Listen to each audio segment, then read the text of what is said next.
something that's been coming up quite a lot in the group here. So let me share my screen now. I will do that. There we go. Okay, right now you should be able to see my screen.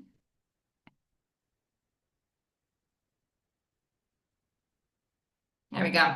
Okay, good. All right, so thank you so much, Expat Finance Hub, for inviting me to talk about this topic. As you know, that there's a lot of things that's been happening in China. As we're expats, we hear about these stories very often.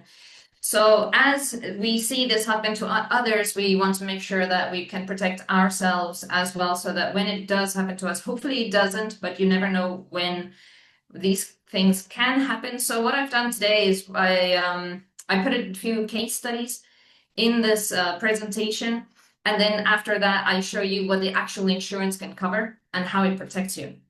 Okay, so a lot of people think, if you're living abroad and you have all of these expenses, then insurance is super expensive, but that's not necessarily the case. So I put more or less the pricing as well into presentation, so you can see more or less how to start to budget for insurance. First, I'll start just a little bit about Abacare, because I am an insurance broker that works there. So all of the resources comes basically from Abacare, our office. We have a lot more, but for today we're only talking about personal liability, civil and third-party liability. So you can either say civil liability or third-party liability. And then liability insurance for companies as well. Just very briefly on that, I think there's not a lot of company owners here, so I'll focus more on just the if it happens in a company, just the idea of it. And then finally, we'll open up questions at the end of the talk. So you can type a question and then I'll answer it. All right, so just a little bit about Abacare. We started in Hong Kong. We've got an office in Beijing, Shanghai, and Singapore. And we've got partners as well in Philippines, Thailand, Vietnam, Malaysia, Indonesia. And then we're part of Euribron, which means that we're part of the global network. So a lot of you here today are from South Africa. We have a partner in South Africa. So if you want some insurance solutions in South Africa, we can also connect you with our partners in South Africa so that you can have that cover as well. So that's just a little bit about my company, where I work. Now let's start to focus a little bit more on personal liability. Now, to understand what that really protects is I just put a definition here. It's not part of the dictionary or anything. It's just a summary of basically from my side what it is. And it's the main idea behind personal liability is that if you are the cause, you're the root cause on someone else, and you're causing financial loss to them in any different types of situation, then you are liable to settle those costs. So I just added some pictures here. Might this be, your home getting flooded and you're losing maybe furniture, or the water goes down to your neighbor downstairs, you're liable for their losses if they have to repaint. And then, of course, if there's a fire in a home. And then I think the main topic for this was the scooter accident that happened very recently. So I think a lot of you are aware of that accident as well. Pet insurance, if you have a pet and the pet bites somebody, then you are also liable for these kind of things. Also, cooking out of good faith. Maybe you want to prepare a nice meal for somebody, but then they're allergic and they have medical expenses or even death from the allergy. And then, of course, for traveling, as we live abroad, then there's a lot of legal and administration costs as well. That goes into all of these kind of things. So these are the types of liability things that I think a lot of you have already asked me about. So we'll focus a little bit more on these. Of course, there's a lot more. So I'm just going to use the case study from what you have read last week or 2 weeks ago in the groups. It's all over China. So if you have not, then I'm sure that if you scroll a little bit up in the group, you'll see this case study. So I'm just going to nutshell it. So person A was driving an electronic scooter, accidentally drove into a lady that was crossing the street, didn't know about this, or so he claims. And then he continued to go home. 2 days later, the police showed up at his apartment and arrested him for a hit and run. So then if you're reading the story, you see that there's more people as well in the story mentioned. So there's also person B, which was the bus driver. So the lady passed in front of the bus. So now if you're looking at this scenario, in China, it doesn't always mean that one person. In China, the legal laws, they state they need to make sure who is liable. So if there is an accident and it's really unintentional, then they will see exactly like who caused it. So if there's multiple people involved here, the liability could either have laid on the lady who crossed the street, maybe on the wrong side, maybe not at the zebra crossing, and then she would be liable because then she was in an area where she was not meant to be. If she was crossing at the zebra crossing, but the scooter didn't stop and then caused the accident, then of course the scooter driver is the liable person. But if the bus is also somehow involved, it can be shared liability in some way. So this is something that they will look in the cameras, or they will see the statements and the police statement at the end of the day to see who is liable and what is the shared liability fees for this. And then it will be determined. So just for this case study, as far as I know, and the numbers might not be 100% accurate, but from the article at that time was 880,000 yuan liability for the young man who was driving the scooter. This means that he needs to pay this because the lady who crossed the street, she not only had medical expenses and treatment, but then soon after she passed away. So his liability for this lady is 880,000 yuan at the time of publishing. And then this means he needs to raise this money and give and pay this to the person stated in the agreement. So now, when you're thinking about this, it's a very big number of money. It's a large sum of money, and then he was asked, or his family is asking to raise money, and it's a lot of effort and it's a lot of stress on them. So their life has changed quite a lot. So now you're thinking about scooter insurance. How does scooter insurance protect you? Okay, so here is what you can do just to get scooter insurance for yourself. You could open up your Alipay, and at the top you can search for scooter insurance. And then here, I just put on the right the cover that they provide. And this is something like death and disability due to electronic scooter, the accident. So this is the first point, is actually the insurance that helps to cover the case study that we just discussed. And as you can see here, the total is 1 million cover, which is far more than what he needed, the liability that he needs to pay. So, instead of paying now with all the family and everybody, raising all that money, putting all that stress and time and involving so many people to pay the 880,000, he could use his scooter insurance to help to cover some of the liability. Then of course there's different things focused here, not just for himself but also for others. Accidental death for the other person, sorry, this one is limited to 450,000. So at least it's partial cover. So it's not all the finances just from the family, but this provides a cover. Now, of course, the insurance is going to look at the case to see if they're able to cover. If it's unintentional, the chances are okay, maybe that they might cover. But if it's intentional, maybe drunk driving or driving without a helmet, so if he's not following the laws of China, then insurance can refuse the claim. So the laws include things like you must have a helmet when you're driving on the e-bike. You must not unlock your bike, and you must drive lower than 25 kilometers per hour. So that is why they lock it. So you must abide to all of these laws. You must be driving on the right side of the road, and these kind of things.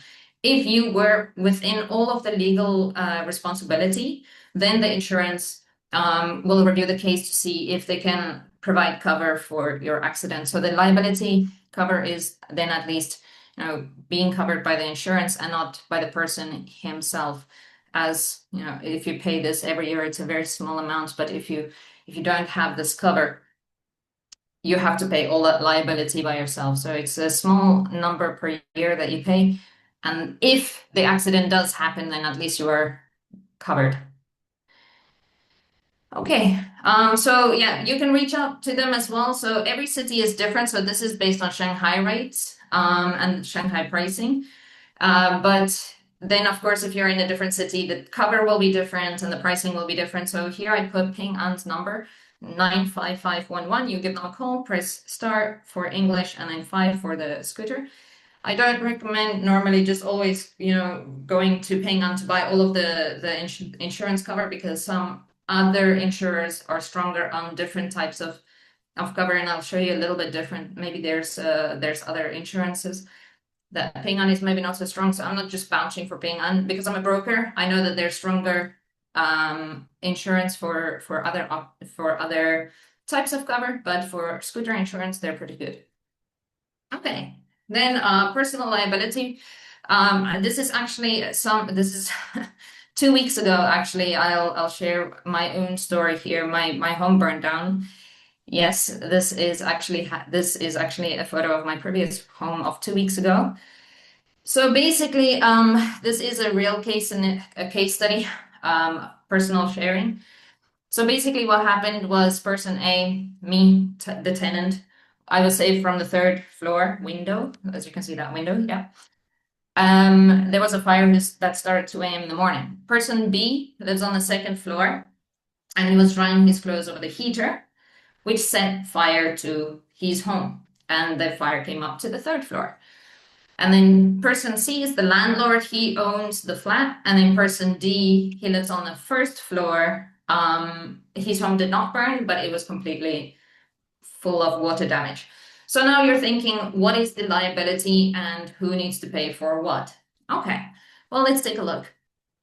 Since it was a normal time before that, the liability rests on the person who started the fire. If it was an electric shortage from the community and the community, maybe the electricity or something like this, caused the fire, then the community might have been liable for that, for not maintaining the electricity wires or something like this. But since it was not this case, person B started the fire because of drying the clothes. So now with the fire assessment certificate, it proves this person is liable. Okay, so now what is this person liable for? This person is liable for the renovation of the 1st, 2nd, and 3rd floor, for the water damage and fire damage, including all of the furniture and things that has been burned. So if you were the person who started the fire by accident, you're still liable. Okay. So when in this situation, if it happened to you, if the person who is liable cannot pay, well, then they must pay according to law, but it can take many, many months. So what can you do to protect yourself if you are the receiving person? Home insurance is a great way to do that, because then you need to keep the receipts of everything that you buy, shoes, furniture, all of these kind of things. And home insurance can help you to recover the losses. So you spend, say, 8,000 kwai on a table, and then there's a certain amount of the insurance that can help to recover. So you don't lose all of your furniture, but at least the insurance can cover the loss of your furniture and your belongings. So this is how you can protect yourself. If you were the cause, maybe your power bank exploded or something happened, and you were the cause of it, then you'll be responsible as well for all of this damage. So home insurance can help to at least cover some of this, and the liability cover is quite big. It can go up to 8 million. So here is what home insurance can cover. So building and renovations, it covers the full reinstatement value of the building. You pay 800 kwai per year for a very basic, more or less, for a very basic plan. And then you can add more furniture. The more you add, of course, if you have rings and things that are priced above 8,000, you need to list them for special cover. And the more you list, you pay maybe 20 kwai for something that's 80,000 kwai more, but at least if you lose that during, if you're traveling and you get robbed or these kind of things, at least the home insurance can cover that. It covers worldwide as well. So if you have like personal items, and you're traveling, maybe the bag, your backpack is very expensive and it's covered, or your rings, your jewelry, and you get robbed, then at least this can also help to protect that. not only within your personal belongings and these kind of things, but also your domestic worker who works in your home. You're liable if anything is to happen with your domestic worker. Then it's your liability. So if she goes up to the second floor and she falls and maybe trips over the steps or something, and she's got an injury, or he has an injury, breaks his or her arm, or washes the dishes and cuts herself by accident with a knife, or whatever the reason might be, then there's also cover for that up to 40,000 at least. So you don't have to incur all of the losses by yourself. And this is something that is very useful in home insurance because you are still liable for domestic stuff. Not only that, but also if you're having a party or something and you're giving food to people and they're eating the food and they're allergic, then there's also a liability in there. A lot of us have pets, a lot of us have pets, cats and dogs. And within your home, if they scratch someone, there's hospital fees involved that can also be covered by this. Yeah. And also, if you're dropping something by accident, it's, as you know, in China, it's illegal to drop something out the window from the second floor because you can injure somebody or kill somebody if things fall from a big height.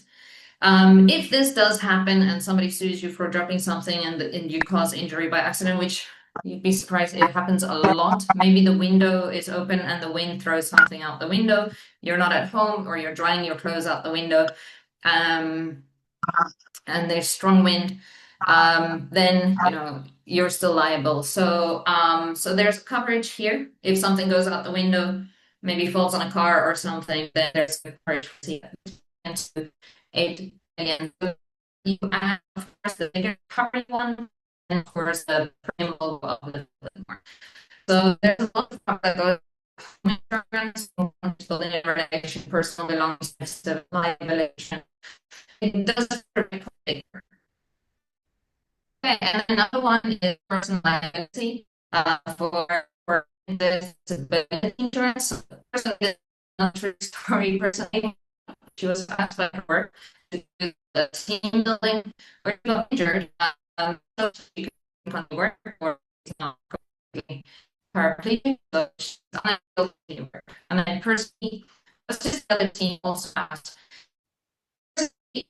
though her was the reason for this injury, not necessarily it's not necessarily saying that person be like to pay this injury because maybe this is not this is a sport, so everybody's aware. But person C is the owner, so this was not during where this is not at the workplace. This is at a different location, and then person D is her work that asked her to participate. So if you're looking at all of the parties who are involved, person C, the location, they normally have liability insurance as the company to help pay for these kind of incidences because it is a sports facility. So normally sports facilities or the location where the injury happens, if you pay to be there or if you're using their facilities, there's normally an agreement that if something in that area happens, then person C can help to pay for this. Not personal, but the liability insurance that person C pays for the location. So this is normally what companies do. But since person D is the one that asked her to participate, person D is then liable. And then the schools and work companies normally also have insurance, and then that insurance can then pay for person A. So liability that's involved here is medical expenses, loss of earnings, which is also then recoverable from the school who's asked her. Normally the liability insurance for companies here can pay up to 1 year. So if this person is unable to work for 1 year, then normally the company should pay for the 1 year because they were the ones that caused this. Or if the accident happened within the work time. Yeah. And then also the administration costs, this might be legal fees and all of these kind of things, would then be covered by the person who is liable. Okay. Here's an example if This is a personal accident, death, and disability insurance. This is just an example. For individual, this is not for company. So this is just, if you buy this, then it's around 700 RMB per person, depending on the city. The cover is also a little bit different, depending on the product.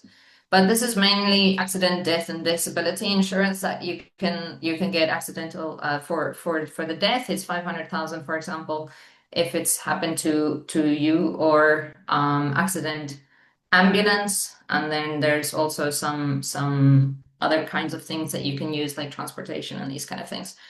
For sudden death, if you are the person who passed, then this amount of money can then be paid out to the insured person so that the fees can get covered. This is just an example, and this is just for the own person. This is not for a third person.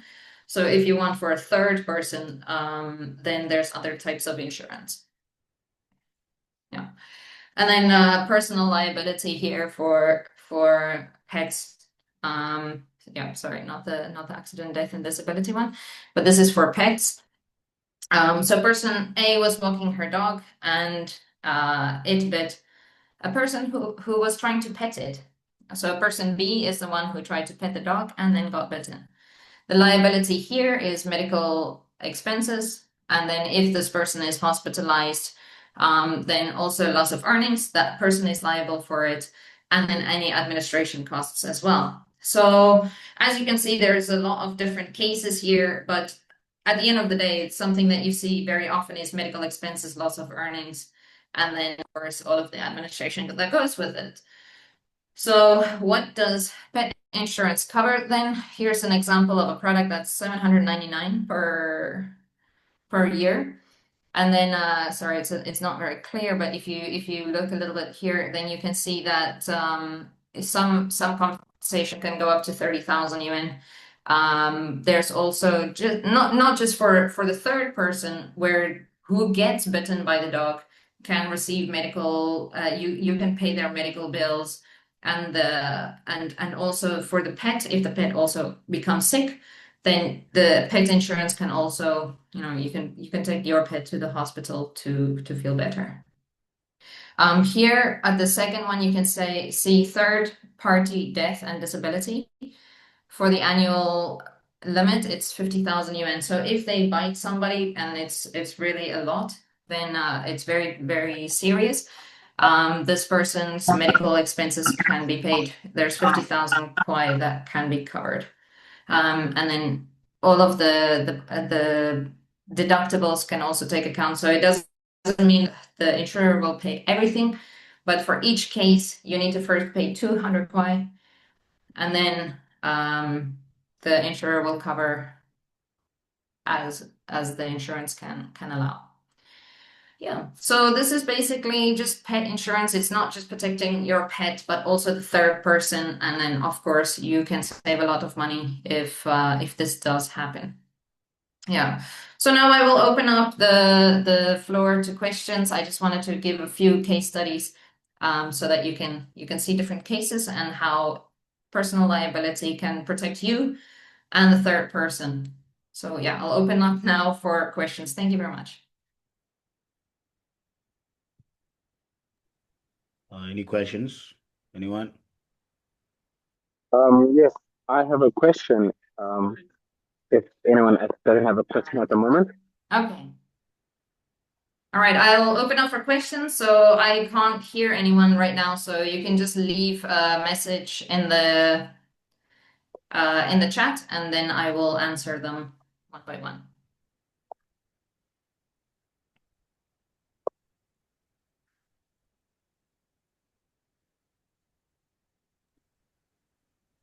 PJ, I think you can just type your question out and then she can read from there because she's unable Okay, to hear us. Rakibila, can you hear me? Because it's a pretty long, two-worded question. So I don't know if it's best I can say it to you and you can rephrase it, and then, or I type it out. I think you can. Okay, you can type it out. Hazel will handle the. I mean, you can say the question and Hazel will type it out for Shani. Okay. Cool. So it's kind of two-folded question. So I guess speaking on the lines of insurance, right? Um, the first question I guess I'll blatantly ask is, being abroad in China, when you're doing, if you're doing, if you're living in China and you're operating a business, so whether you're dealing with private clients or government contracts in the form of tenders, whether it's six-figure tenders, seven-figure tenders, etc., how, and I find myself in the predicament, if a business is registered in your personal name, how do you remove the liability from yourself to whether through discovery or whether through outsurance or insurance, where in the event that you cannot deliver, that means you become liable for that particular um, private or public expense? Is it a matter of you buying insurance to cover that potential loss or that potential cost and where you might not be able to deliver? Or is it a matter of then you become personally liable? How do I avoid me being personally liable for in an event that due to other circumstances I can't deliver?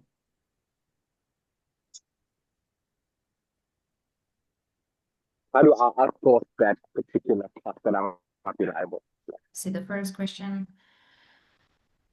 Business-related insurance. PJ is asking how to insure and protect yourself from a business that is registered under your name in case it gets sued and all possible legal actions against it. Okay, that's a good question.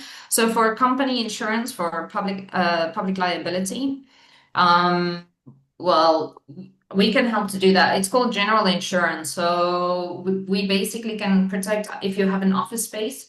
There's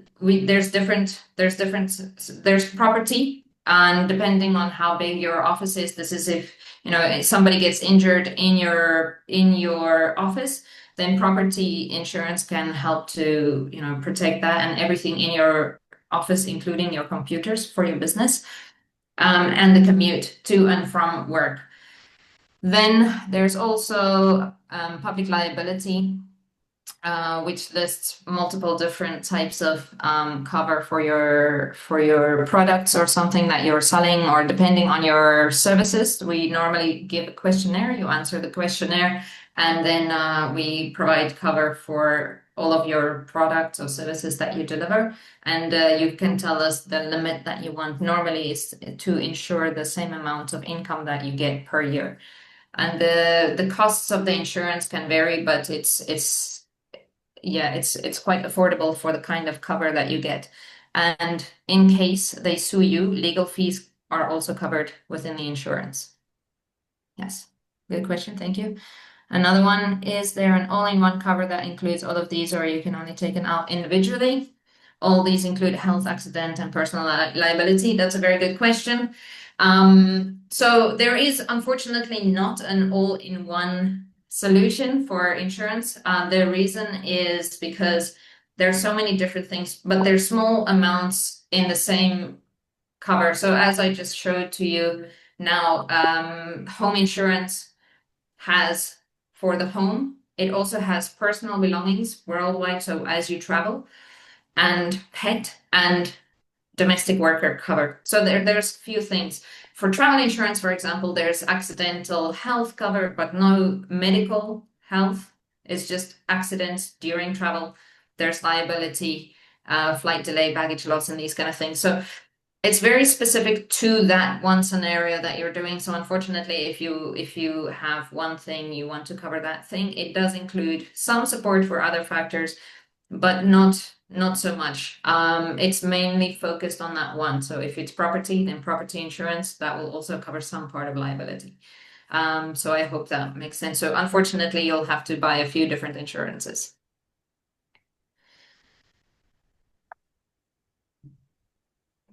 Yeah, okay. PJ's asked, government tenders and private sector contracts due to unforeseen circumstances I can't deliver. Yes. So this is normally, if you are, for example, traveling, then there's a curtailment insurance in a travel insurance, which means if you can't make your flight and you have a big expense, then normally flights, or you're injured and you can't take your flight, then normally your flight can be reimbursed. And also, if you have hotel there, your hotel room can be reimbursed in up to a certain amount as well. But if it's within the same area of cover, so maybe you don't need to take a flight or something, of course, it's not focusing to help you with disputes within your employment, but it does help if you have unforeseen circumstances and you can't deliver. So maybe the commute to it or the liability, if you're very liable and there's no way to get out of it, then there's different types of covers for businesses normally and individuals to protect unforeseen circumstances. I hope I was clear. If you need more clarity, then please let me know.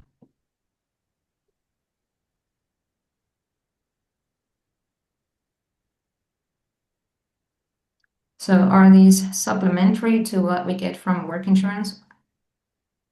Or some providers do offer both work and personal life covers? Okay, that's a good question.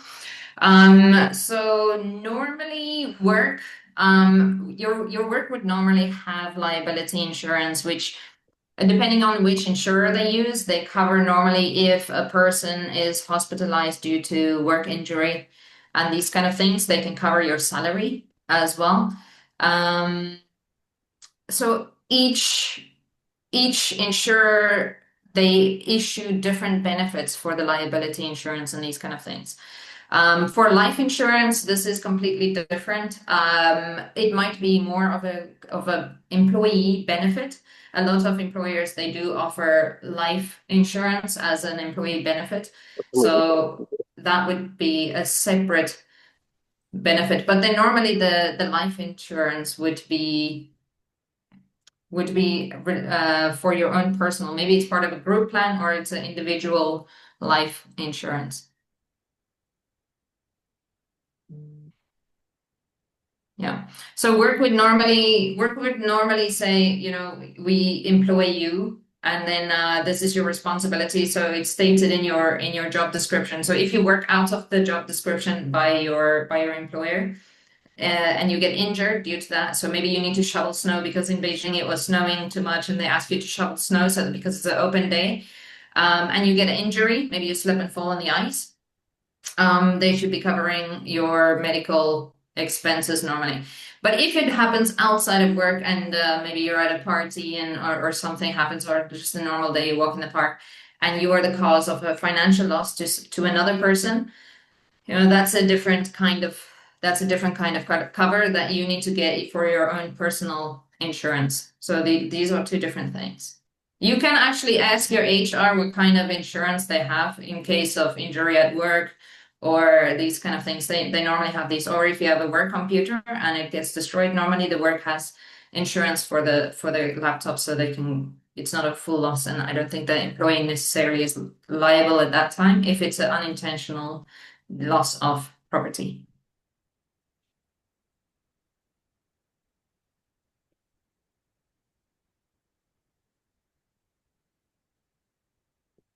Okay. May I be more specific? I'm referring to personal liability versus business liability, where I can shift that liability away from me towards my business if I have a contract.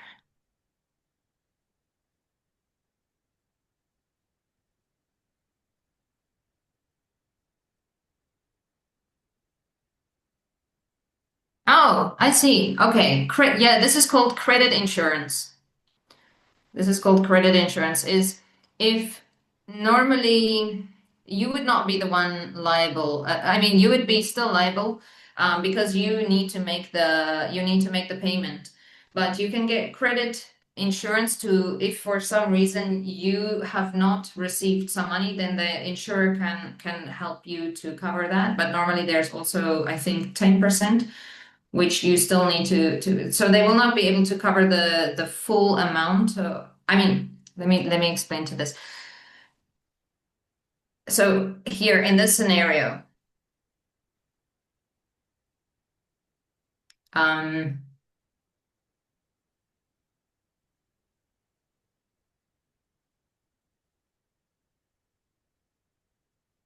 If, say, for example, your company has contracted another company and you need to send products to them, you've sent the products and now they need to pay you, but they're unable to pay you.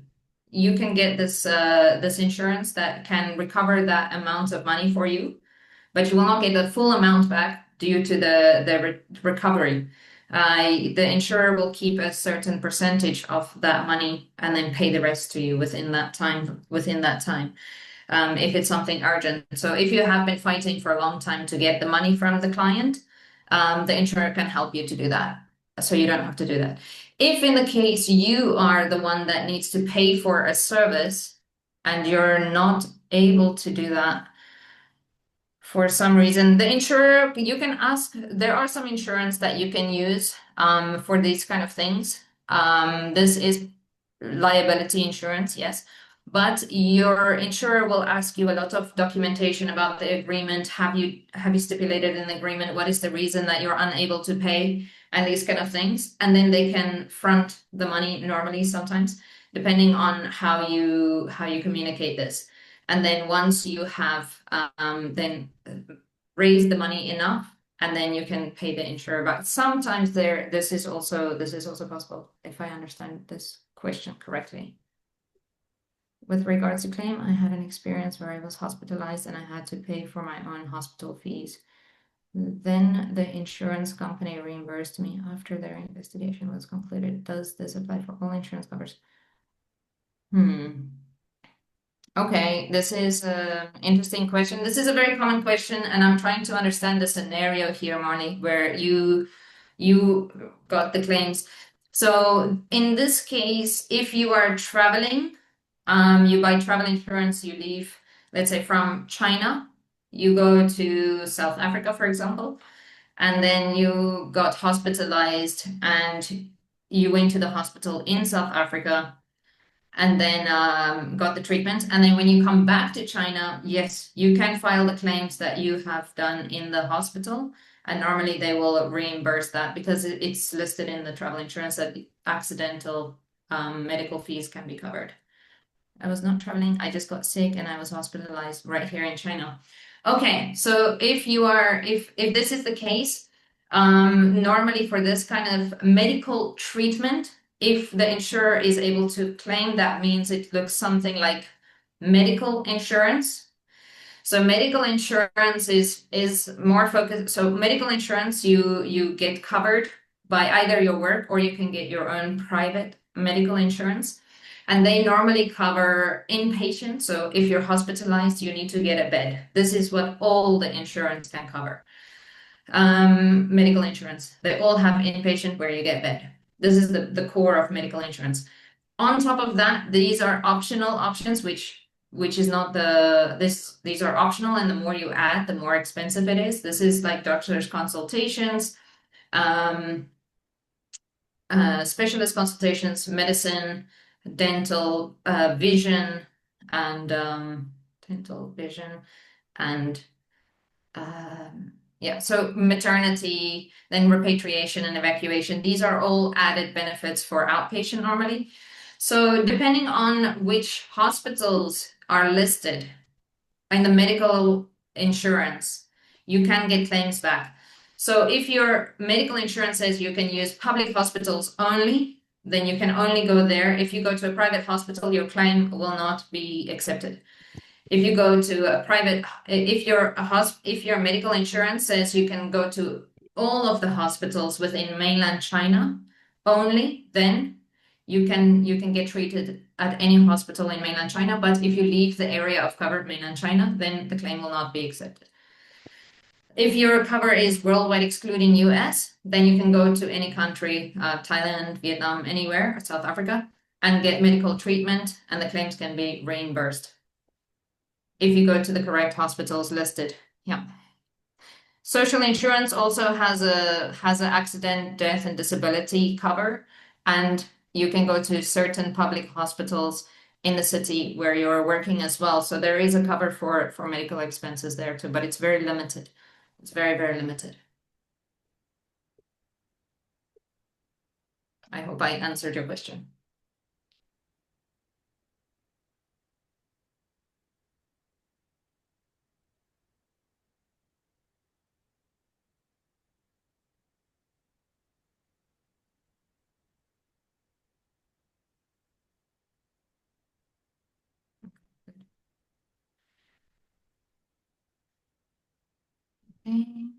question?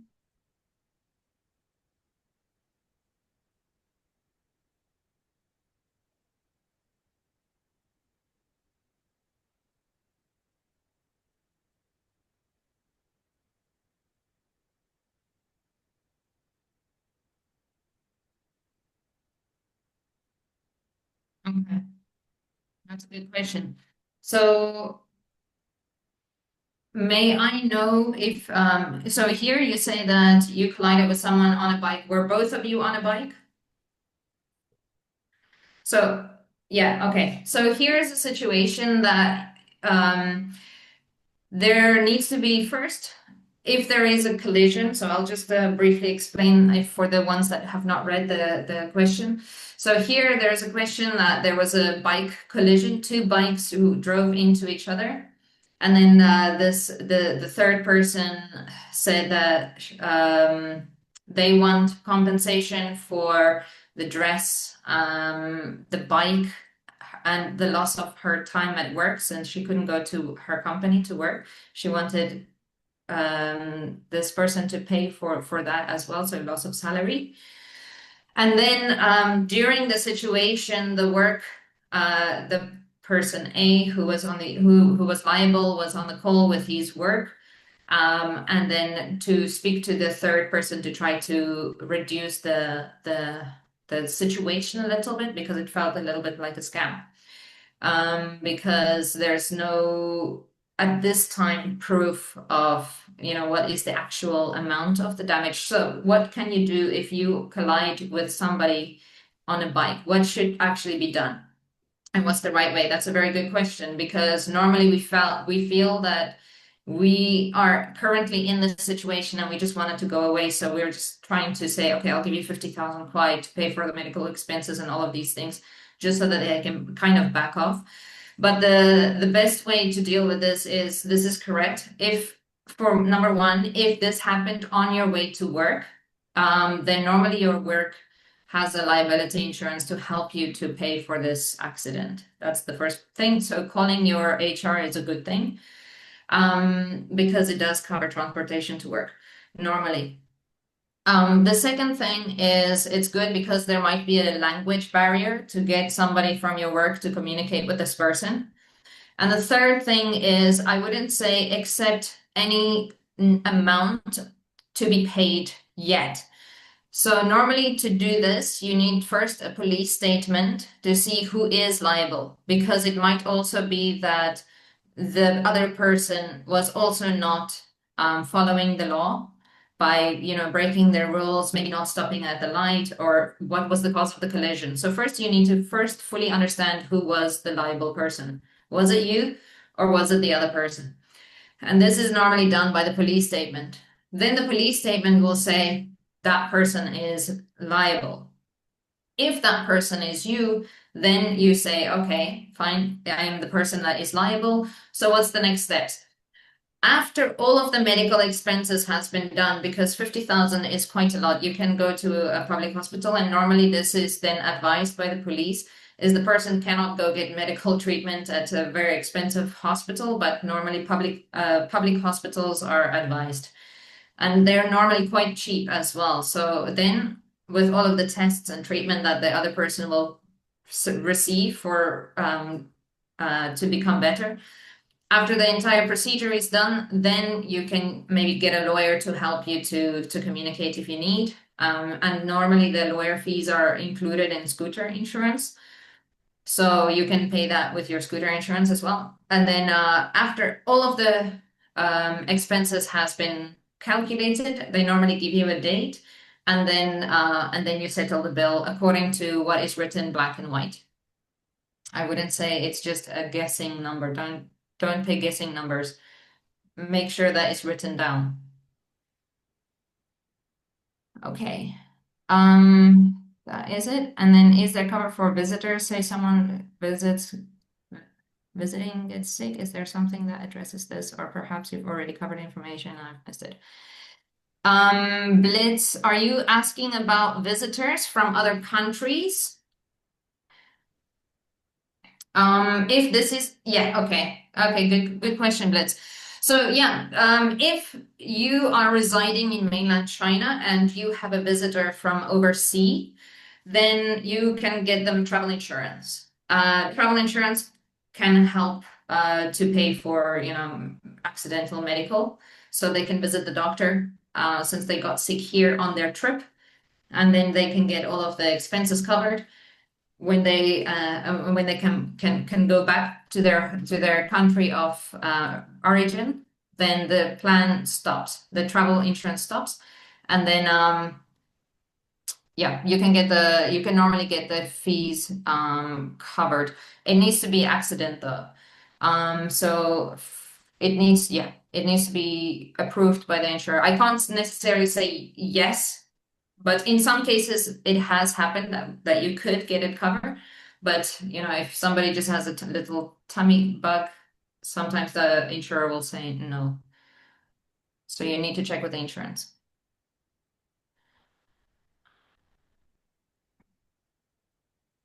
PJ, I think I'm going to skip over your question for now because I think I'm missing some information.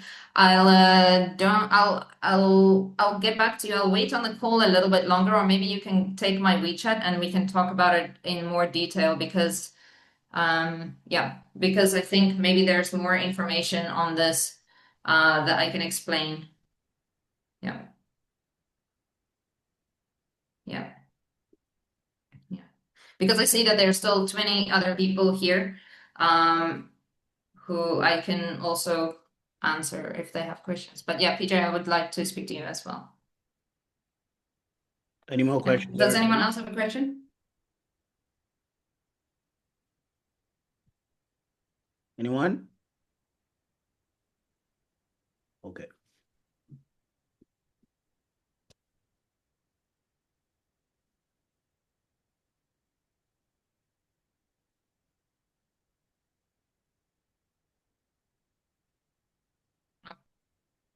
All right, thank you so much, everybody, for your time today, and thank you for all of the questions. Yeah, please feel free to reach out on WeChat because every situation is so different and so unique. So if you have any kind of question with any kind of insurance in China, we are expats here, and we think that the law is sometimes against us, but it's not. There's so much that we can do to be covered financially and to reduce the risk for us as expats here. There's a lot more that we can do to help. Thank you so much, Chané, and thank you to everybody who joined. For those that missed out on today's session, please be advised it will be shared on our YouTube channel. I'll share the link later, maybe tonight, if not tomorrow. Thank you so much again for everybody. Have yourself a beautiful evening.